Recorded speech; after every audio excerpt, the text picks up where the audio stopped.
రాజకీయాల్లో కాకలు తీరిన నేతగా పేరొందిన కేంద్ర మాజీ మంత్రి గడ్డం వెంకటస్వామికి లేరు.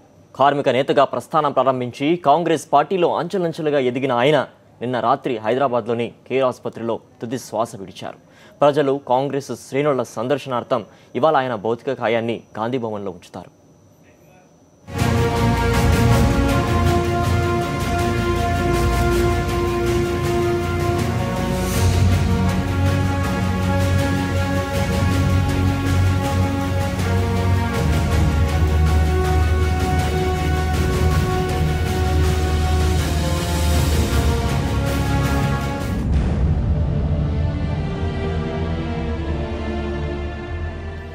కాంగ్రెస్ పార్టీలోని అత్యంత సీనియర్ నేత కాకాగా పిలుచుకునే వెంకటస్వామి ఇక లేరు.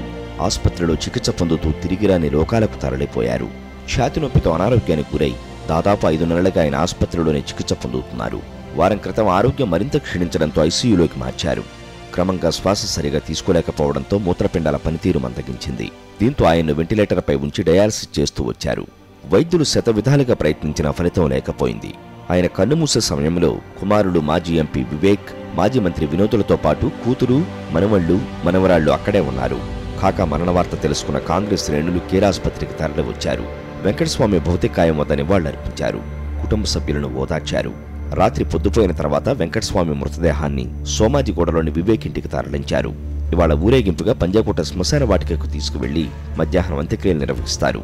వెంకటస్వామి మృతి పట్ల సీఎం కేసీఆర్ దిగ్భ్రాంతి వ్యక్తం చేశారు. తెలంగాణ ప్రత్యేక రాష్ట్రం కోసం ఆరాటపడిన వ్యక్తి వెంకటస్వామి అని సీఎం గుర్తు చేశారు. కాకా అంత్యక్రియలను అధికార లాంఛనాలతో నిర్వహించాలని ప్రభుత్వ ప్రధాన కార్యదర్శి రాజీవ్ శర్మను సీఎం కేసీఆర్ ఆదేశించారు.